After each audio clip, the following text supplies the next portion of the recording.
Olá você, eu sou a Deise Feitosa. Estou aqui hoje com você em mais um SETcast. Só lembrando que a SET é uma associação sem fins lucrativos que reúne há mais de 36 anos profissionais e empresas do setor de mídia e entretenimento. Com foco em tecnologia, mas também em outras áreas desse amplo ecossistema, a SET ela tem participado ativamente de todas as grandes transformações do mercado de radiodifusão. E agora colabora ativamente com o desenvolvimento da TV 3.0 e todos os trabalhos voltados a essa tecnologia. E um dos principais objetivos da SET é a difusão de informação. Portanto, se faz presente em todos os canais. E por isso nós estamos aqui hoje com o SETcast, que abre espaço para conversas descontraídas com convidados sempre muito especiais. Vamos falar de tecnologia, mas também a gente vai falar de muitos outros assuntos desse amplo ecossistema. E para isso, hoje a gente também recebe um convidado, como sempre, convidados muito especiais. O Fábio Eitelberg, da TwoLive, um amigo de muitos e muitos anos, trabalhamos juntos na TV Cultura, mas também um grande profissional da área de tecnologia. Seja muito bem-vindo, Fábio, aqui no SETcast. Deise, muito obrigado pelo convite, parabéns à SET por todo o evento, a SET Expo permanece relevante, permanece sempre em cima dos assuntos mais importantes do mercado de televisão, e não só de televisão, mas do audiovisual em geral. E eu fico muito feliz em você estar conduzindo esse podcast, que é uma profissional que eu admiro tanto e tenho tanto carinho. Acompanhei boa parte aí da sua trajetória profissional e fico muito feliz de estar aqui com você hoje. Eu que agradeço. Um grande presente receber um profissional como você e uma pessoa como você. E, gente, o Fábio, ele vai contar muitas histórias pra gente hoje. A TwoLive praticamente é uma empresa de tecnologia que ela trabalha e tem foco no mercado de audiovisual, de vídeo, de televisão. Ele vai contar um pouquinho de todas essas transformações do mundo contemporâneo em relação às transmissões, da experiência dele, da carreira dele. Fábio, eu queria que você contasse um pouquinho para o nosso público. Conta quem que é o Fábio. Fábio, eu nem vou chamar Eitelberg, mas quem que é o Fábio? Conta um pouco da sua história, quem é você? Você é um grande, eu sei, um grande jornalista, mas me conta mais detalhes aí, conta para o nosso público um pouquinho de você. Obrigado pelo grande jornalista, acho que você e minha mãe acham isso de fato.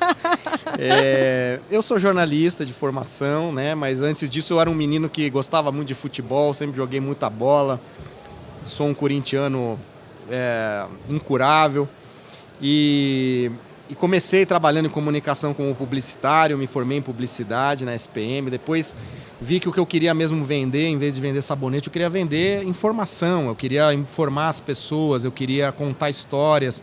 E o jornalismo sempre me pareceu um campo muito propício a contar histórias, contar histórias que normalmente não estão sendo contadas. E por isso que eu saí muito rapidamente, minha carreira no Hard News foi muito breve. E eu, depois de 5 anos trabalhando com Hard News, acabei migrando para a TV Cultura, onde foi a minha grande escola mesmo. Trabalhei como jornalista setorial na área de educação, ciência. Depois eu migrei para a área de cultura, onde eu fiquei também trabalhando um tempo, até poder começar a trabalhar de fato com tecnologia e serviços de audiovisual. Então, quando eu migrei para isso foi porque também fez sentido com o que eu gostava de fazer, que era a produção de conteúdo, com as tecnologias que permitiam fazer isso com alta qualidade. Foi uma das coisas que me chamou para o negócio, eu deixar de ser um repórter, stricto sensu, e partir para uma carreira mais empresarial, buscando soluções que são relevantes para o mercado. E não deixa de valorizar também esse seu olhar de repórter, esse seu olhar mais atento, mais cuidadoso, e também acho que traz muitas vantagens para o que você faz hoje, essa sua formação como repórter, como jornalista. Ajuda muito, traz um filtro muito interessante, porque eu estou agora do outro lado do balcão de alguma maneira, então eu como jornalista entendo um pouco das angústias de um repórter, o que o repórter precisa, o que talvez facilite a vida de um repórter. Os desafios do ao vivo. Aprimore uma transmissão ao vivo, uma cobertura de grande porte, um processo de eleições ou de grandes eventos. Então isso de fato, a bagagem jornalística traz um pouco de conforto, assim, me dá uma segurança para poder trabalhar com o que eu trabalho hoje. E Fábio, então hoje, tecnicamente a TwoLive, uma das grandes frentes de atuação são as transmissões ali ao vivo, online. Me conta um pouquinho, porque esse mercado hoje está de vento em popa aqui no Brasil. A gente acabou de ter um grande exemplo aqui nas Olimpíadas da Cazé TV. Eu acho que a gente pode falar aqui, porque foi realmente um estouro. Muitas pessoas, muito mais do que a gente imaginou, estavam acompanhando as transmissões ali via YouTube. Né? E me conta, como é que você... Inclusive, acho que você também estava, a Tio Live estava envolvida também nessa parceria para essa tecnologia de transmissão do Cazé TV. Conta um pouquinho como é que você vê esse mundo hoje. Como é que a gente despontou para esse lugar que a gente está hoje? Tem a ver com a pandemia, com essa velocidade que a gente teve que se ajustar aí em relação do espaço-tempo, por conta do espaço-tempo, das limitações físicas que a gente tinha, do estado de presença. Conta um pouquinho, assim, como é que a gente chegou a esse ponto, assim? Porque é algo impensável. É algo espantoso, mas é de um espanto muito, muito bom, assim, né? Eu adoro o que a gente está vivendo, assim. Eu acho que tem um lado mais difícil, um lado, quando a gente olha sob o ponto de vista da sustentabilidade, né, e da destruição do planeta, isso é absolutamente preocupante. Mas do ponto de vista da comunicação humana, a gente chegou em pouquíssimo tempo em caminhos que a gente jamais imaginaria não quando nós éramos crianças, mas quando nós iniciamos a nossa profissão, que não faz tanto tempo assim. Então a gente migrou, né, a gente chegou num ponto para a gente poder chegar num formato como o da Cazé TV, que é absolutamente genial, né? A gente passou por mudanças tecnológicas que tiveram um impacto, sim, na pandemia. A pandemia ela acelerou o uso de tecnologias para que a comunicação humana permanecesse de pé, mas elas datam da década anterior. Então, eu acho que a internet, que é a grande invenção do homem, ela trouxe com ela toda essa hipercomunicação, né, que é baseada em redes sociais. E essas redes sociais permitiram que um cara como o Cazé, que era um cara que gostava de esporte e tinha tudo para ser um bom jornalista, ele não se tornasse só um bom jornalista e um bom profissional dessa área, mas para ele se tornar um veículo de mídia. Então a Cazé TV se tornou um grande veículo de mídia a ponto de comprar os direitos de transmissão de uma Olimpíada, né? Como já havia feito na Copa do Mundo, exatamente. Inclusive. Então, hoje, a gente pega os influencers, que eram antes apenas pessoas da mídia, personalidades da mídia que apareciam, se tornaram influencers, influencer porque influenciam compras, influenciam comportamentos, exatamente. Né? Influenciam as tendências que vão vir a seguir. Ou seja, além dessa mudança que você diz, né, tecnológica, a gente também tem uma mudança cultural. Sem dúvida. Ou seja, tem avanços culturais aí na cabeça das pessoas, né? O Henry Jenkins, ele sempre fala que, né, quando ele fala do mundo da convergência, que é o que a gente vive hoje, que a televisão se conecta com o rádio, com a internet, com tantos dispositivos de mídia, ele sempre fala que a convergência acontece, antes de tudo, na nossa mente, na cabeça, né? E acho que o que a gente está vendo aí com o Cazé TV tem muito a ver com isso também. Totalmente. Porque, de certa maneira, eles têm ditado um movimento cultural muito grande de consumo audiovisual. Exatamente. Então você que estuda tanto a televisão, tem um trabalho incrível com TV digital, sabe como o comportamento da audiência tem mudado, né? Como a audiência não admite, como nós admitíamos quando nós éramos crianças, serem guiados por uma autoridade televisiva que vai determinar o que você vai assistir no horário que ela quer que você assista. Hoje não existe mais isso. Hoje o conteúdo sob demanda, ele é absolutamente o motivo de sucesso dessas novas plataformas de streaming e tem obrigado a televisão tradicional a se reconfigurar. A se movimentar, a inovar, a se reinventar. E nessa seara, os conteúdos ao vivo, eles ainda permanecem muito relevantes, né? Eles permanecem grandes concentradores de audiência, porque aquele conteúdo está acontecendo naquele exato momento, né? E só por esse fato por si só, dele estar acontecendo, ele já é um agregador de audiência, né? E é com isso um pouco com que eu trabalho na Tio Live, né? Sim. A Tio Live, ela é conhecida no mercado, ela foi muito disruptiva porque ela trouxe uma mochilinha para o Brasil, Daisy. Uma mochilinha que revolucionou a transmissão ao vivo. Mochilink, virou, né? o que hoje muita gente conhece como Mochilink.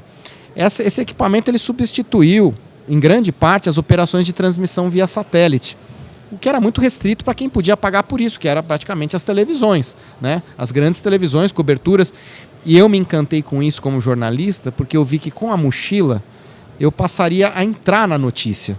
Eu não ia ficar mais restrito ao caminhão de transmissão, tendo que ficar lá dando um boletim super frio, um stand-up super frio, com um resumo do que eu estava vendo. Não, eu podia mostrar o que eu estava vendo. O cinegrafista poderia me acompanhar, e hoje em dia eu consigo fazer isso com kit nojo, com smartphone, nem mesmo cinegrafista, eu consigo fazer com formatos diferentes e mostrar o que eu estou vendo para aquela audiência interessada. Isso em qualquer plataforma. Você lembra a estrutura, a infraestrutura que era necessária antes do Multilink para, né? Óbvio, o Multilink, o celular também, que faz transmissão ao vivo, a gente não pode esquecer, mas obviamente que o Multilink com muito mais profissionalismo, mas a infraestrutura necessária quando uma emissora tinha que fazer uma transmissão ao vivo, toda uma unidade móvel, vários dispositivos, antenas. Olha a revolução. Se eu tivesse vivido essa era anterior, quando eu era criança apenas, quando lá em casa tinha TV preta e branca, ou o telefone, né, discado. Não. Quando eu debutei na televisão, que não faz tanto tempo assim, eu ainda trabalhava com fitas Super VHS, recebendo contribuições das afiliadas quando eu trabalhei no SBT. E que já foi um grande avanço, né? Eu recebia isso via canal, via Embratel. Eu tinha que comprar canais de 10 minutos de rádio micro-ondas para receber um sinal que era rodado lá na afiliada, na outra ponta, em tempo real. Ele tinha que rodar 2 vezes a fita para que a gente gravasse aqui na cabeça de rede. Isso hoje é praticamente impensável, né? Hoje a gente recebe tudo por streaming, né? A gente recebe por FTP. As matérias são prontas, elas são enviadas por WhatsApp. Elas são enviadas por qualquer veículo digital numa velocidade estonteante, né? É interessante que Arlindo Machado, em Televisão Levada a Sério, ele sempre fala que o grande poder da televisão é o ao vivo.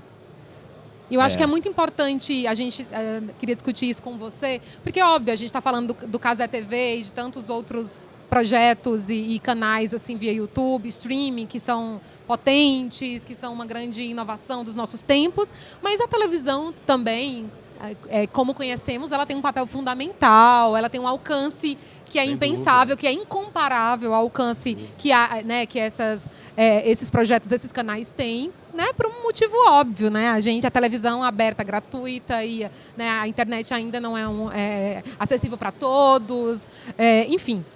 E aí, eu queria, né, ver contigo, assim, em relação a esse tema, porque assim, então a gente tem na televisão tradicional, por radiodifusão, a gente tem esse grande trunfo, que é o ao vivo, né? Como é que a gente consegue explorar de uma maneira assim exponencial essa característica, a ponto de a gente também valorizar isso, como a gente tem visto com esses projetos, com canais como o Cazé TV? Como a gente, né, consegue ter um ganho em relação a isso, valorizar essa característica que é fundamental, que é exatamente o ao vivo, né?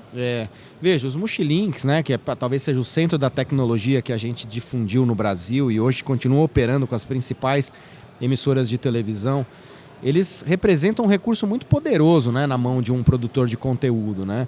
Então, inicialmente as TVs se apropriaram disso e depois houve uma disseminação no mercado nas produtoras de vídeo, nos produtores independentes. Então, hoje tem muita gente utilizando esse recurso para produzir vídeo ao vivo com qualidade.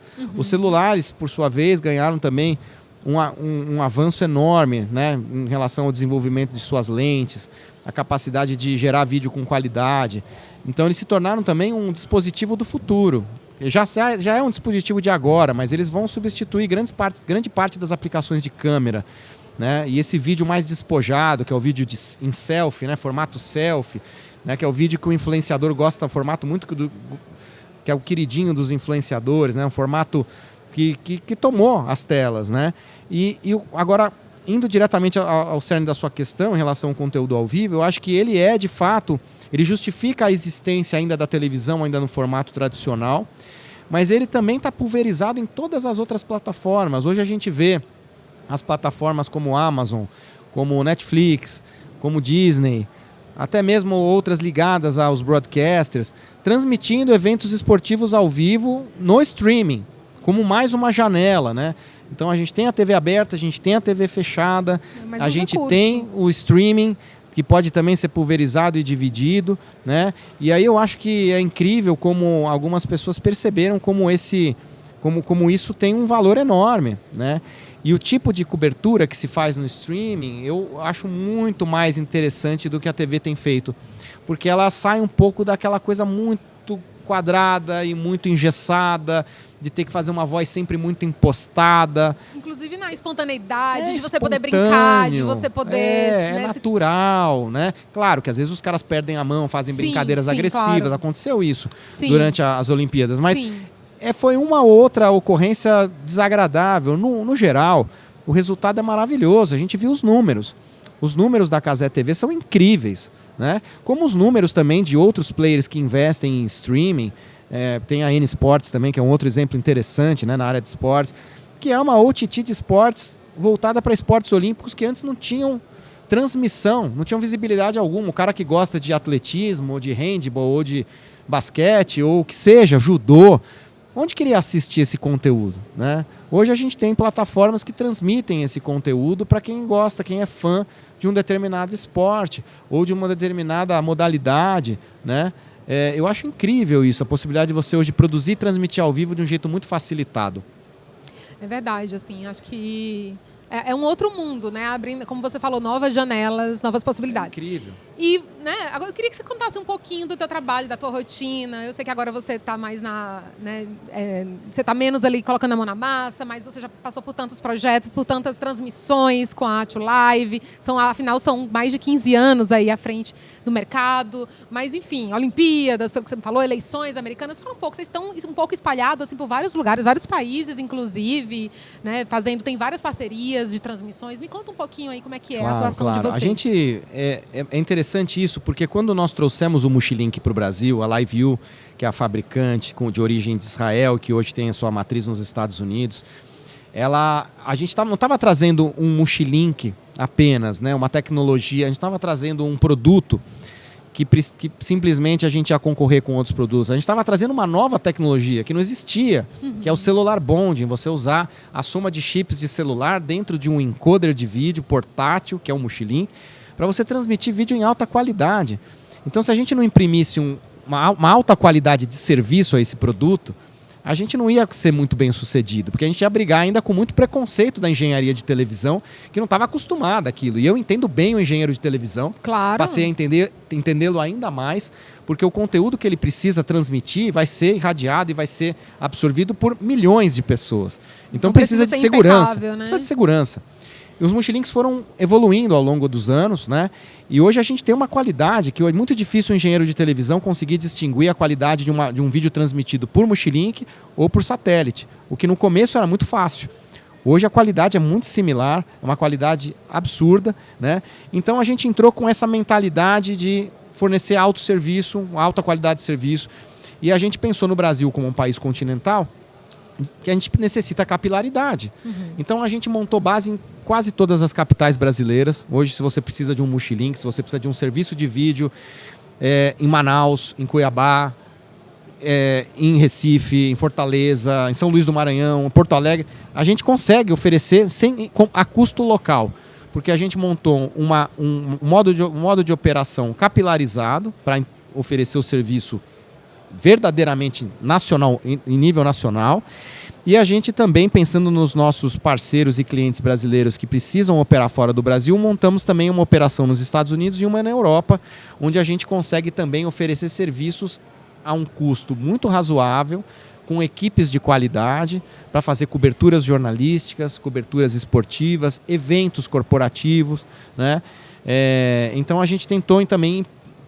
Primeiro trouxemos uma tecnologia de qualidade, formamos uma rede de serviço de alta capacidade e depois levamos isso para o exterior para poder também ofertar essas coberturas especiais que a gente oferta, como você mencionou.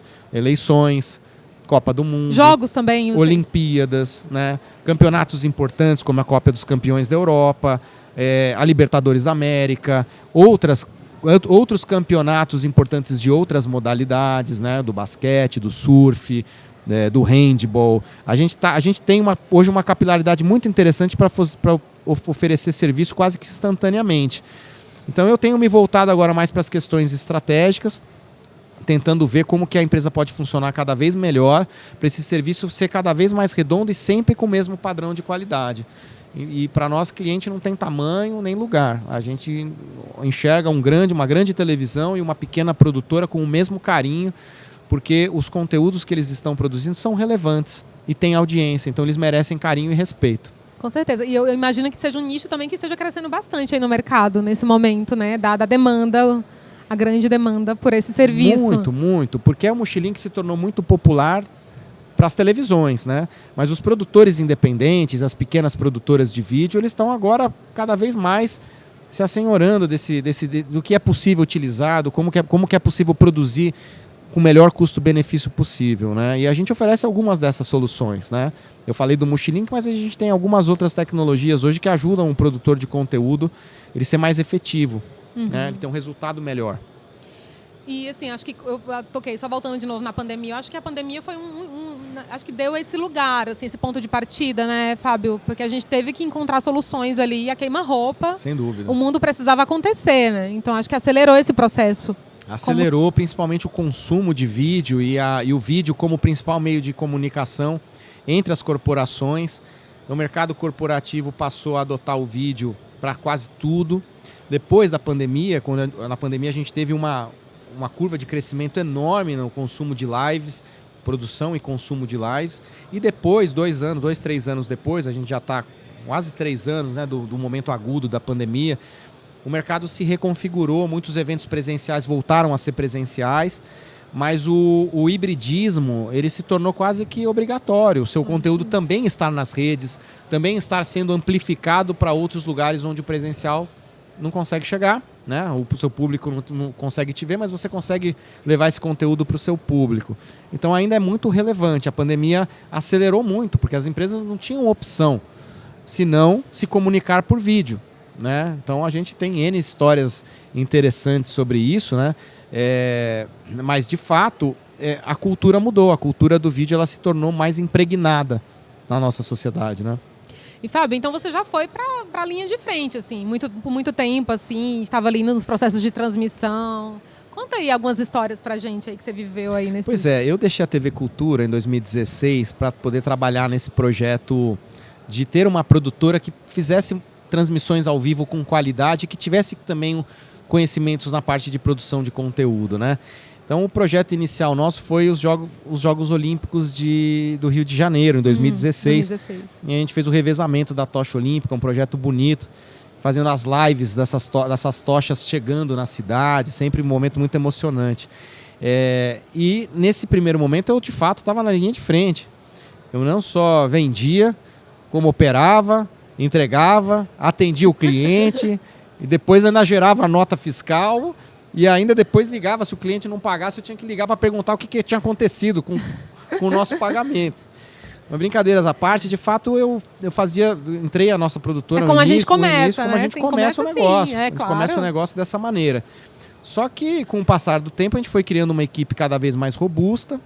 Eu saí da linha de frente na participação como diretor e produtor e roteirista, que eram as 3 principais funções que eu exercia durante esses processos de vídeo ao vivo, e passei a ficar mais no atendimento ao cliente e na parte comercial para poder também dar segurança para que esse cliente chegasse a um lugar onde ele poderia de fato estar tranquilo. Ele estava numa casa onde ele poderia ser bem recebido e a comunicação dele em vídeo ia ser bem produzida e bem assessorada. Eu ainda continuo participando de muitos atendimentos, nem de todos, participo de alguns atendimentos e também fiquei na parte mais de retaguarda para buscar estratégias para que esses meus clientes que façam o que eles fazem cada vez melhor. Novos negócios. E cada vez mais barato. Claro. Né? Que eu acho que isso é o principal, né? Eles poderem ter uma redução dos investimentos, poderem ter tecnologias que façam eles acessar o conteúdo de uma maneira mais inteligente, mais econômica e mais inovadora, né? E existe vida vida divertida e leve fora tudo isso? Existe, poxa, acabo me divertindo muito com essas coisas, né? Porque eu venho de uma família de caçadores de tecnologia, né? E isso por si só já é uma grande diversão. Meu pai é um entusiasta de tecnologia, então ele trabalha com tecnologia há 50 anos. Eudade, né? Eudade, é. Ele trouxe para o Brasil os Mochilinks. E ele sempre vai buscando coisa nova. E eu, às vezes, falo para ele, calma que a gente não tem mão agora, não tem braço suficiente para lidar com isso, né? Então, a gente trouxe uma tecnologia de VAR, de vídeo-arbitragem, de baixo custo, que está em operação em algumas modalidades no Brasil. A gente trouxe um colete que capta vídeo em primeira pessoa para esporte. Então, você tem a visão do jogador dentro de campo, que também está em operação em algumas modalidades. E a gente vai buscando outras... Pode ser uma solução legal até para a TV 3.0, inclusive. Sem dúvida, né? O telespectador poder escolher aquele Exatamente. ângulo. Eu quero saber o que a Ivete Sangalo está vendo quando ela está se apresentando num grande festival, né? Então isso já é uma realidade, Então eu me divirto muito com isso e continuo me divertindo também fora desse ambiente, curtindo o crescimento das coisas, né? Os amigos, aqui a 7 Expo a gente encontra muitos amigos, né? A gente vê o desenvolvimento profissional de cada um deles, se readequando também nesse mercado em transformação. E o que é que você anda lendo? A gente sempre costuma pedir para os nossos convidados trazerem um pouquinho também de si aqui para o nosso público. O que é que você anda lendo por aí ou assistindo que você queria compartilhar com o nosso público? Olha, tem tanta coisa boa e eu sou um leitor meio inveterado, eu leio muita coisa ao mesmo tempo, né? A recomendação de um amigo meu da RBS, eu acabei lendo um livro, estou pensando no nosso segmento aqui, que é o livro que o Nelson Sirotsky escreveu sobre a história da vida dele e como eles construíram a RBS, né? É uma história incrível, assim. O Nelson conta com o Maurício, o pai dele, como que ele começou como comunicador, né? É aquele cara tipo o Silvio Santos, né? Claro que não com a amplitude que o Silvio teve nacionalmente, claro, né? Mas o Maurício e o Nelson criaram um império de comunicação no Sul. E nesse livro ele conta os desafios de como foi criar uma televisão, né? Começando com uma rádio, passando por vários processos, a criação da televisão, a filiação à TV Globo, né? Como que os desafios que ocorreram ao longo dos anos, os produtos que eles foram criando, né? O Planeta Atlântida, as coberturas internacionais que foram muito pioneiras. Então é um livro que eu recomendo muito, porque conta uma história de uma televisão brasileira importante, de uma família muito empreendedora. Muito bom. E que sempre investe em tecnologia e inovação. Eu gostei muito da narrativa, achei bem interessante. E também, eu acho que como uma dica de audiovisual, eu sou meio fora das séries, assim, eu assisto pouca série. Mas assisti uma que é uma lindeza, que é O Beijo do Gordo. É a série sobre o Jô Soares, que está no Globoplay, uma série produzida pela Globo sobre a trajetória desse... Super comunicador, outro grande comunicador que tivemos gênio, no Brasil. E um humorista de primeira linha, um ator de primeiríssimo time, né? E a história do Jô, né, do que ele realizou na televisão, o que ele fez na televisão, não é para qualquer um. Ele fez tudo que ele queria. Ele inovou em tudo. Ele foi o primeiro talk show da TV. Ele teve o programa de humor numa época, né, para ele, um Vivo Gordo, que foi talvez o melhor programa que já existiu na televisão brasileira em humorismo, né? Um gênio completo e é muito emocionante. A gente perdeu um grande cara quando o Jô se foi, né? Então ele deve ser uma referência, inclusive no futuro, porque ele influenciou o Porchat, ele influenciou uma nova geração grande, né? Que o Gregório, nessa turma do Porta dos Fundos, ele influenciou outros caras hoje que fazem conteúdo na internet, né? É uma delícia de assistir. Então essa minha recomendação é O Beijo do Gordo. Super. Muito obrigada. Fabinho, muito obrigada pela sua participação aqui no SETcast. O espaço, as portas estão sempre abertas para você, para a Tio Live. Muito sucesso aí nos projetos. Depois volta para cá para contar para a gente aqui as novidades que vocês estão combinando por aí. Muito obrigado. Foi um prazer muito grande ter a sua presença aqui no nosso SETcast. Muito obrigado. Parabéns pelo seu trabalho na SET. Parabéns pelo seu trabalho na academia, na Casper Libero e todas as pesquisas que você vem fazendo. Parabéns mesmo. E obrigado pelo convite. Imagina, é um prazer. Muito obrigada, Fábio. Obrigado. E a você também, eu queria prestar os meus agradecimentos. Muito obrigada por ter ficado conosco até aqui, até agora, acompanhando esse programa lindo aqui com o Fábio Eitelberg aqui no SETcast. Eu convido você a continuar com a gente. A gente tem muitos e muitos outros episódios bacanas aqui durante a SET Expo 2024. Então, encerro aqui esse programa, deixando um super beijo e só lembrando que o nosso programa é sempre produzido nos estúdios da Vem TV, desta vez aqui de forma especial na SET Expo. Tem a apresentação da Deise Feitosa hoje, em geral também com Bruno Martins. A produção é de Letícia Meneguin. A coordenação é da Luana Bravo e do Tito Liberato. A direção de imagem é do Giovanni Fernandes e a direção executiva é do Igor Moraes. Muito obrigada e até já.